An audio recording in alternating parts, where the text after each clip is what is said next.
بات میں یہ کہہ رہا تھا کہ تعین قبلہ کے بعد ایک اعلان جنگ ہو جاتا ہے.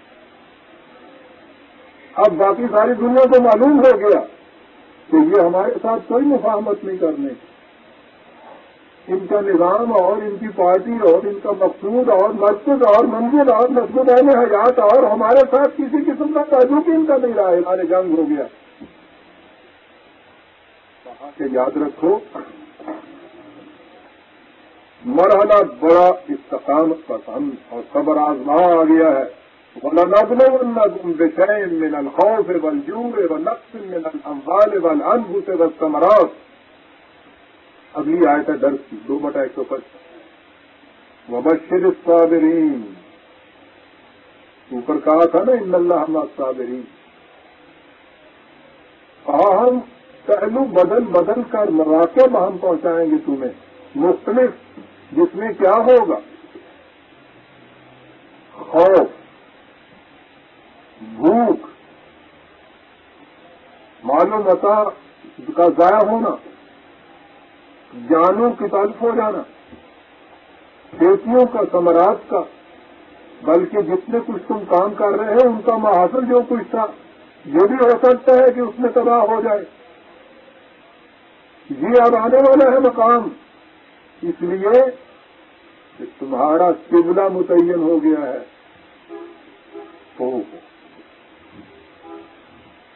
قبلے کا تعین برادران عزیز، اس کے عواقب میں یہ چیزیں آ رہی ہیں کہ اب یہ کچھ ہونے والا ہے. یاد رکھو الگ قبلے کا تعین کر لینا، منہ طرف قبلے شریف والی بات نہیں ہے. یہ کچھ ہوگا. وبشر الصابرین، جو ان حالات میں ثابت قدم رہنے والے ہیں ان کو بشارتیں دے دو، کچھ خبریاں دے دو ان کو. صحیح راستہ ہو اور اس پر ان جافشانیوں سے چلنے والے ہوں. چلنے سے پہلے بشارتیں مل جاتی ہیں ان کو. بشارتیں بات سیدھی سی ہے. صحیح فارمولہ ہو، اس کے متعلق دیانت کے ساتھ اس کے اوپر عمل پیرا ہو، پہلے ہی بتا دیا جا سکتا ہے کہ اس کا نتیجہ یہ نکلے گا. اس لیے کہ یہاں ہر چیز قانون کے مطابق ہوتی ہے. جو چیز قانون کے مطابق ہوتی ہے اس میں پریڈکشن جو ہے وہ کوئی پیشیندگی نہیں ہوتی، وہ تو ایک حقیقت ہوتی ہے جس کا اعلان کرنا ہوتا ہے. بشر الصابرین، خوشخبریاں دے دیں ان کو. صابرین کون ہے یہ؟ میں نے کہا تھا نا کہ صبر ایک تو وہ ہے جو ہمارا مفہوم ہے، اور صابرین جو ہے اللہ زینا، یعنی وہ لوگ خود ہی تشریح کر دیتا ہے قرآن. اذا اصابتہم مصیبت، عام الفاظ میں تو یہ کہ جب ان سے کوئی مصیبت آتی ہے، لیکن عربی قاعدے کی روح سے اصابہ مصیبت ان کے معنی جو کچھ بھی ان کے اوپر بیتتی ہے، جو حادثہ بھی ان سے گزرتا ہے، جس چیز کا بھی سامنا انہیں کرنا پڑتا ہے، جو کچھ بھی ان کے ساتھ واقع ہوتا ہے، کچھ بھی ہو، اس میں ان کا رد عمل کیا ہوتا ہے؟ رد عمل یہ ہوتا ہے کہ کیا ان مصائب، ان تکالیف، اس قسم کے امتحانوں سے ہم اپنا رخ کسی دوسری طرف موڑ لیں گے؟ کیا اس سے یہ ہوگا کہ جس طرف ہم جا رہے ہیں اب اگلا قدم اس طرف ہمارا نہیں اٹھے گا، ہمارا قدم اب کسی دوسری طرف اٹھ جائے گا؟ کیا یہ ہوگا؟ نے کہا کہ یہ کیا صابر اسے نہیں کہتے. اذا اصابتہم مصیبت قالوا، وہ کہتے کیا ہے عزیزان من؟ اگلے الفاظ وہ ہیں کہ جو بدقسمتی سے جب دین مذہب میں تبدیل ہوا اور ہمارے ہاں یہ چیز ہوئی، انتہائی بے چارگی کے عالم میں، بے بسی کے عالم میں، جب علاج کرتے کرتے ناکامیاں ہو جائیں اور اس کے بعد مر جائے تو اس کے بعد ہوتا ہے تو جی پھر کیا ہوا کہ جی تو مر گئے. انا للہ و انا الیہ راجعون. یعنی آپ دیکھتے ہیں ہر موقع جس میں انتہائی مصیبت، آنکھوں میں آنسو کب کبھی چائی ہوئی ہے، اس کے بعد انا للہ و انا الیہ راجعون.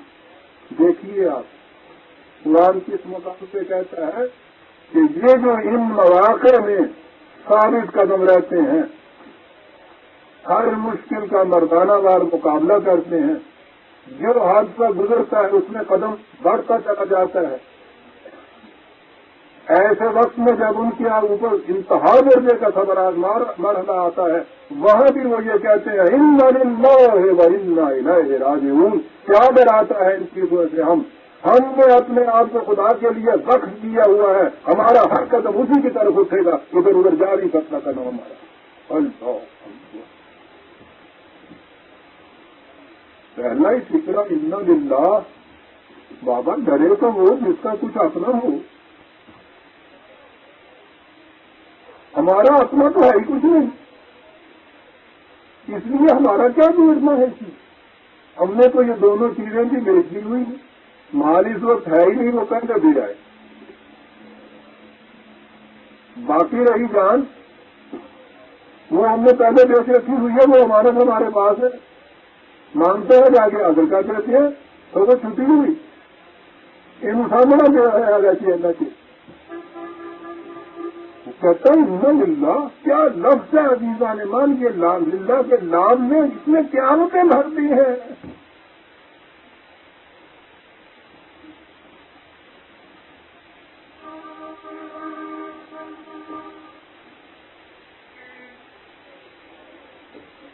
انا للہ، ہم ہیں ہی اس کے، وقت کر دیا ہوا ہے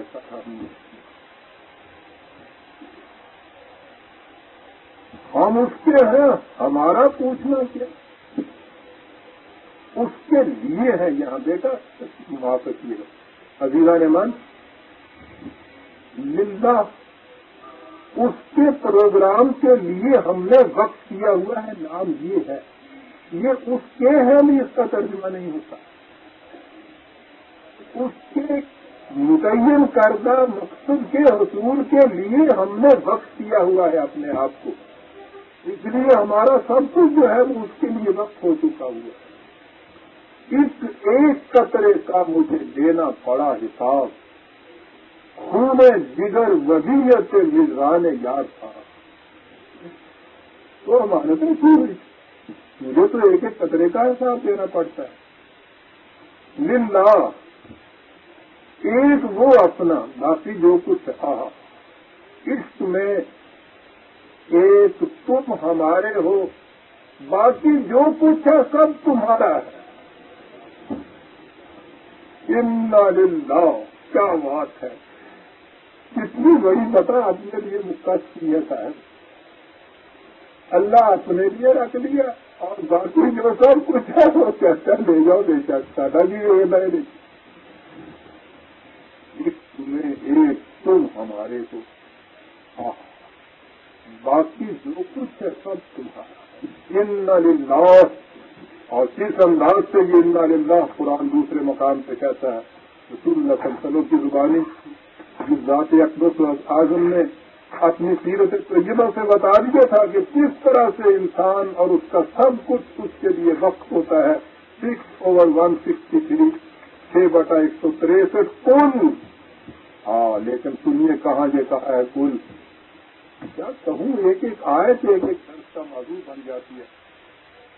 قل اننی ہدانی ربی الی صراط مستقیم، ان سے اعلان کر دو کہ مجھے تو میرے خدا نے صراط مستقیم کا راستہ دکھا دیا ہوا ہے۔ صاحب سنو، صراط مستقیم کا راستہ کیا ہے؟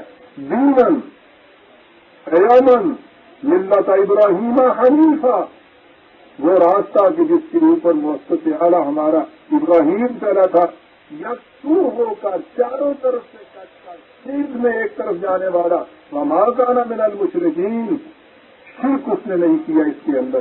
اب سنیے توحید کی تفصیل کیا ہے، ڈیفینیشن کیا ہے، وضاحت کیا ہے، شرک نہ کرنا۔ قل، ان سے کہہ دو، انا صلاتی و نسکی و محیای و مماتی للہ رب العالمین، ان سے کہہ دو کہ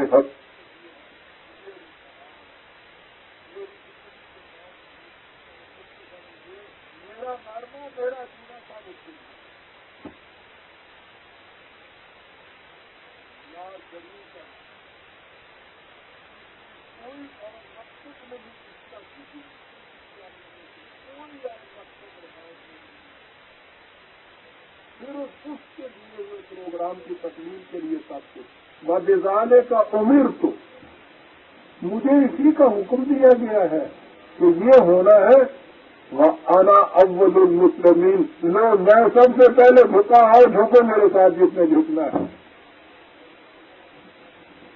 یہ کہنے والا انا اول المسلمین کہتا عزیزان ایمان، یاد رکھیے قومیں، جماعتیں، پارٹیاں، گروہ مسجد کے امام کی طرح اسی کا اقتدا کرتی ہیں جو پہلے کہتا ہے انا اول المسلمین۔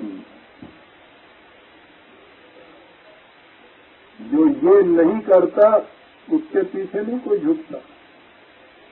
یہ بات دوسری، میں کیا یہ رہا تھا یہاں کہ یہ جو کہا ہے انا للہ، اس انا للہ کے معنی کیا؟ انا صلاتی و نسکی و محیایا و مماتی للہ، للہ خدا کے پروگرام کے لیے ہم نے یہ سب کچھ وقت کیا ہے۔ یہ ہے نا، اس کا ترجمہ میں نے بتایا ہے۔ تو وہ کیا ہے پروگرام جس کے لیے کہا رب العالمین؟ ربوبیت عالمینی، اور پروگرام کیا ہے؟ تمام نوع انسانی کے لیے سمانے لشکر نماب ہم پہنچا۔ سوچیے تو صحیح، میں نے کہا تھا کہ قرآن نے یہ بتایا ہے کہ انسان کی طبی زندگی کی نشو و نما ہر اس چیز سے ہوتی ہے جسے وہ خود لیتا ہے، کھاتا ہے۔ اس کی ذات کی نشو و نما ہوتی ہے اس چیز سے جو دوسرے کے لیے دیتا ہے۔ زندگی میں سب کچھ آدمی اپنی محنت کا محاصل، مال و دولت یہ دیتا چلا جاتا ہے، یہ بھی بڑی چیز ہے۔ آخری ایک اور چیز ہے جسے محفوظ رکھنے کے لیے، جس کی حفاظت کے لیے، پریزرویشن آف سیلف جسے کہتے ہیں، اس کے لیے زندگی بھر سب کچھ کرتا ہے اپنی جان کو محفوظ رکھنے کے لیے۔ اور جب دوسروں کی نشو و نما کے لیے ضرورت پڑے تو جو شخص جان بھی دے دیتا ہے، اگر یہ زندہ نہیں ہے تو اور پھر زندہ کون ہوگا؟ بل احیاء جو کہا گیا تھا ان کے لیے ہے۔ ان للہ وَإِنَّا إِلَيْهِ رَاجِعُونَ۔ یہاں ایک اور بڑی اہم بات ہے، کیا عرض کیا گیا ہے؟ قدم قدم پر غیر قرآنی تصورات جو مروج ہو کر عین اسلام بن گئے ہیں، قدم قدم پر راستہ روک لیتے ہیں۔ اِنَّا إِلَيْهِ رَاجِعُونَ، اس کی طرف ہم جانے والے۔ دیکھا آپ نے، ذہن میں یوں ہی آتا ہے کہ اللہ میاں کہیں اور ہے، ہم کہیں اور ہیں۔ اس زندگی بھر میں تو وہ کہیں ہمیں ملتے نہیں۔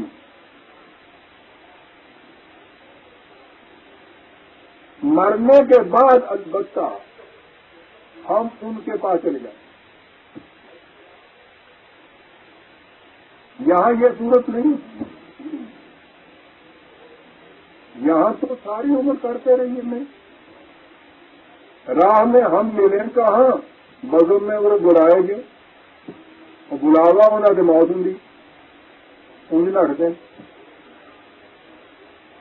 اور وہ خدا جو کہتا ہے ہو معکم اینا معکم تم، جہاں بھی تم ہو ہم تمہارے ساتھ ہیں۔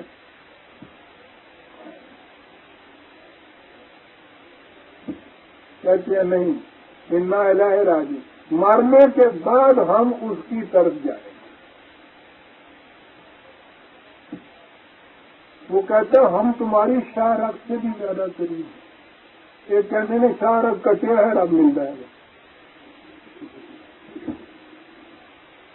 نہ عزیزان، خدا کسی خاص مقام سے نہیں جہاں مرنے کے بعد اس کو پاس جائے گا۔ یہ میں بچپن سے یہ تصور ہے نا کہ آمد کے دہاڑے کا وہ ایک میدان، اس میدان کے اندر پھر وہ انسان جو اللہ تعالیٰ ایک جیسے تخت کے اوپر بیٹھے ہوں، وہاں سارے جمع ہوں، وہاں یہ سب کچھ ہو، یعنی اسپیس کا ایک تصور ہوتا ہے، جگہ کا، لوکیلٹی کا۔ اس طرح سے وہ ہے. تو ذہن میں یہ ہے کہ کوئی خاص مقام ہے وہاں ہم نے جانا ہے مرنے کے بعد. میں نے عرض کیا کہ خدا تو اس وقت بھی وہ کہتا ہے کہ وہ تو تمہارے ساتھ ہے جہاں بھی تم ہو, چار اکثر ہی قریب ہے. تو کسی جگہ جانا جو ہے یہ سوال نہیں. یہ جو ہوئے ہمارے اہل طریقے تو ایک قدم آگے بڑھتے ہیں. لگے نہیں بات نہیں, یہ راجعون ہے. کہا اس کے معنی ہوتے ہیں پھر سے لوٹ کے وہیں جانا جہاں سے آئے تھے. اچھا, اب انہوں نے یہ ایک قدم اور بڑھ کے پہلے بتا دیا کہ پہلے وہاں تھے اس کے پاس, پھر یہاں آ گئے. یہ ہو گیا برد, یہ ہو گیا ہجر. پھر اس کے بعد جو موت آئے گی پھر وہیں چلے جائیں گے. یہ کیا چیز ہے؟ بڑی گہری چیز ہے. عزیزان من غور طلب ہے. زیدان کا جو تصور ہے اس کا عقیدہ یہ ہے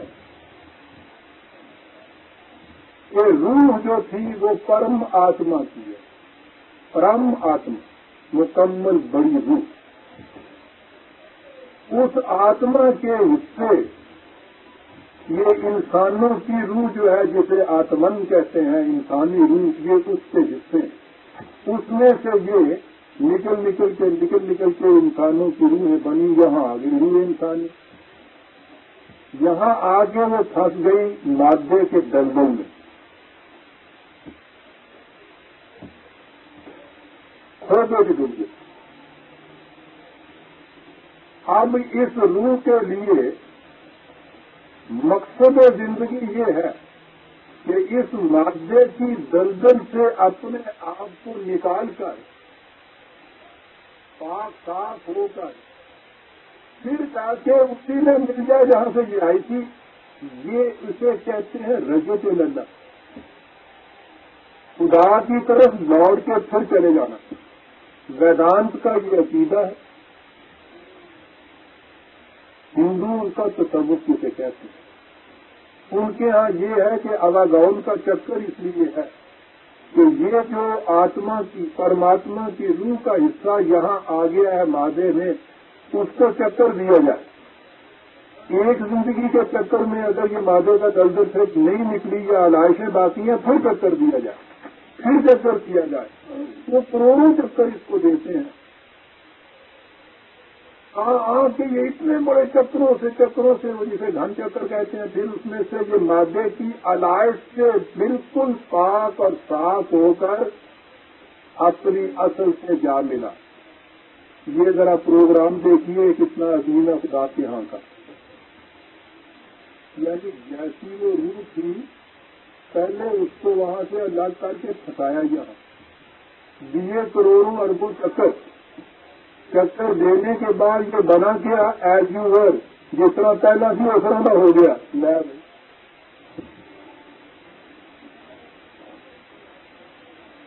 اور اس سے کرنا کیا پڑا, اتنی بڑی ریاستیں,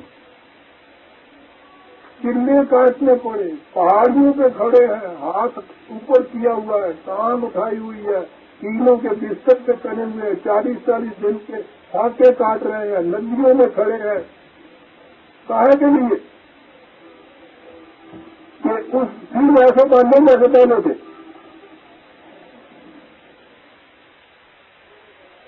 سب برا کرانے ابھی بائیں بھی آپ کے ہیں, یہی تو سب آیا ہوا تو وجود چلایا.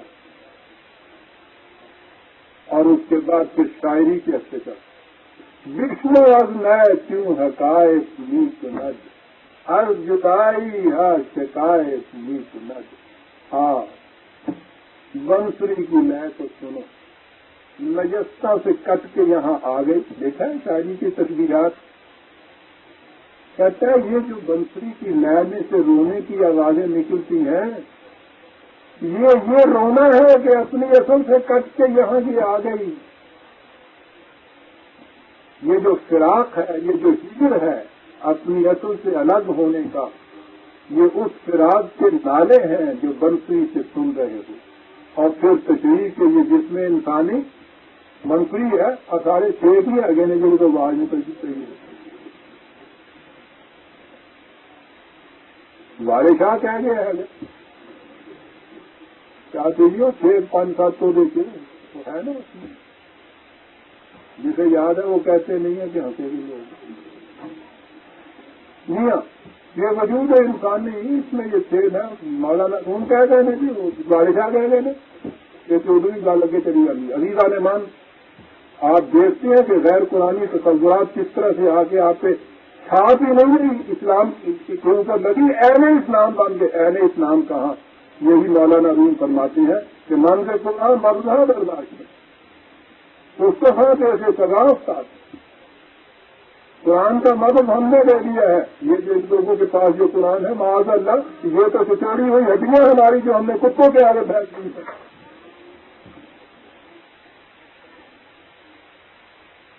بات کہو تو گستاخی ہو جاتی ہے. پھانسی دے دو بزرگان کے حق میں یہ کچھ کہتا ہے.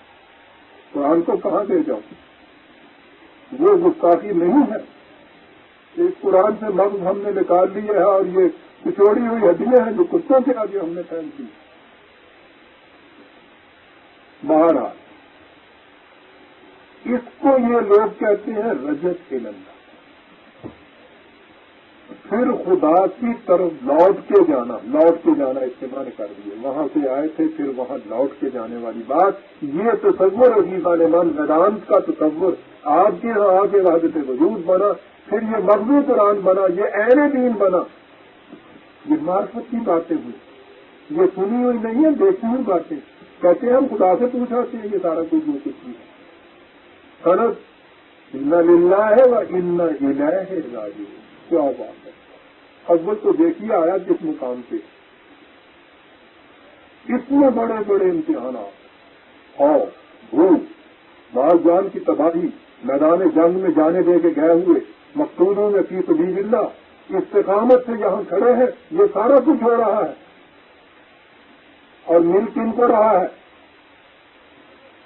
پہلے بھی میں نے شاید آپ کو بتایا تھا کہ کس قسم کے یہ مراقبے اور ریاستیں ہوتی ہیں. کیے ہوئے ہیں نا میں بتایا کرتا ہوں. یہ جو ہے نا یہ جہاد میدان جنگ میں جانا تلوار میں گردن کٹانا کہتے ہیں یہ جہاد اصغر ہے. چھوٹا سا جہاد ہے. یعنی رسول اللہ صلی اللہ علیہ وسلم والذین معہ نے جو جہاد کیے ہیں اتنے یہ سارے جہاد اصغر تھے. جہاد اکبر کیا ہے؟ اپنے نفس کے ساتھ جو جہاد کیا جاتا ہے. کمرے کے بعد ہی جہاد کرنے ہوئے ابھی وہ چھوٹی سی بچی ہمارے تیر کمان لیے پھرتے ہیں. وہ کمرے میں بیٹھے ہوئے نفس کشی ہو رہی ہے اور اس کا نام جہاد اکبر رکھا جا رہا ہے.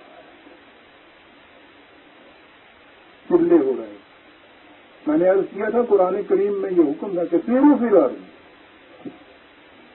جاؤ نکلو چلو پھرو چاہت کرو زمین سخر علیکم ما فی السماوات والارض. اسی زمین کی سیاحت میں یہ آسمانوں کے لیے جاتے اجرام فلکی میں پلانٹ کے اوپر بھی پہنچے جاتے. اتنی بڑی چیز تھی قرآن کریم کی. حضرت صاحب کو ملنے کے لیے گئے. باہر سے خلیفہ صاحب نے یہ کہہ دیا کہ صاحب وہ تو نہیں مل سکتا. میں کہا انتظار کر لیں گے. کہنے کے ساتھ کتنے دن انتظار دن انتظار کریں گے کیوں کیا بات ہے. کہنے لگے وہ تو صاحب 40 دن کے بعد آپ تشریف لائیں گے. کیا ہے کہ حضرت صاحب سیرو سے عرب کا چلا کر رہے ہیں. یعنی کمرے ہمارے رام کے چالیے دینا پیچھوں تو سیرو سے عرب بھی چلے ہوئے ہیں. آگے وہ ایک ہی ہون دیا ہے ان کا حاد اکبر ہون دیا ہے. عزیز عالمان اس قسم کی شمشیر برہنہ قوم کو اس مقام پہ لانے کے لیے اتنی بڑی سازشوں کی ضرورت تھی. اس سے چھوٹی سازش سے یہ قوم مر نہیں سکتی تھی. جس قوم کے جہاد میں کیسر و کسرا کے تختوں کو ہلا دیا تھا اس قوم کو ایسا بنا دینا کہ کیسر و کسرا کے تختوں کے اپنے سر کے اوپر اٹھائے پھرے. وہ اسی اتنی بڑی سازشوں سے یہ قوم مر سکتی تھی. اس سے کم سازش میں مر نہیں سکتی تھی. یہ کتاب عظیم جو قیامت تک کے لیے زندہ تھی وہ اسی صورت میں غیر مؤثر ہو کر رہ سکتی تھی کہ اس کی آیتوں کے یہ معنی کیے جاتے ہیں اور یہ مفہوم ان کو پھیلایا جاتا ہے۔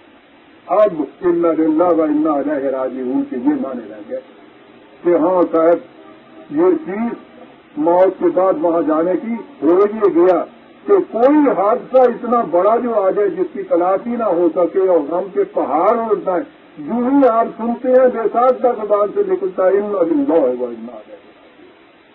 کسی جگہ کوئی سن پاتا ہے اس کو تو پوچھتا ہے کہ کیوں بھائی خیر خیریت ہے، کیا بات ہوتا ہے؟ قرآن کی آیت کا یہ معنی ہو گئی، سورت ہی ہماری ہو گئی۔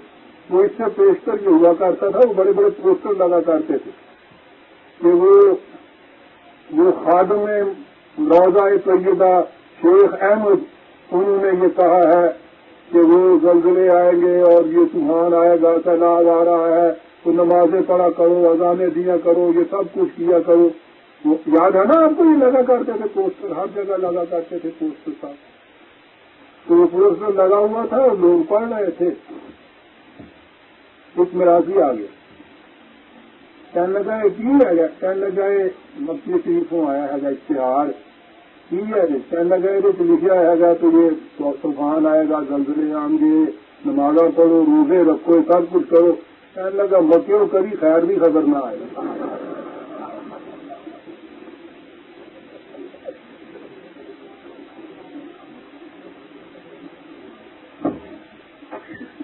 جہاں آپ کے کان میں آواز پڑی انا للہ، آپ نے سمجھ لیا کہ مکیوں آئی خبر کی۔ عزیز آنے من، اتنا عظیم، میں کہتا ہوں اتنے بڑے انقلاب کا اور کوئی نعرہ نہیں دنیا کے اندر ہو سکتا کہ الذین اذا اصابتہم مصیبت، یہ ہیں وہ لوگ کہ بڑے سے بڑا حادثہ بھی ان کے سامنے آ جاتا ہے، اس کی طرف مسکرا کر دیکھتے ہیں اور کہتے ہیں کہ کیا کہتے ہو تم، اس سے ہم ڈر جائیں گے، ہمارے قدم دوسری طرف اٹھ جائیں گے، اس لیے تم ہمیں ڈراتے ہو نا کہ ہم یہ راستہ چھوڑ دیں گے، ہم اس منزل کو چھوڑ دیں گے، ہم اس قبلے کو اپنے چھوڑ دیں گے، کیا کہتے ہو تم، تمہیں پتہ نہیں ہے ہم کون ہیں؟ انا للہ، ہم نے تو اپنے آپ کو وقف کیا ہوا اس کام کے لیے۔ آئے جتنا بڑا حادثہ آتا ہے اور دیکھو ہمیں الیہ راجعون، چلو ہم اپنی منزل کی طرف، روک کے دیکھو جو روکنے والا ہے آگا مارنا لال کے رہے گا، سارے سامنے ہوگا۔ برادران عزیز، یہ تھا انا للہ و انا الیہ راجعون۔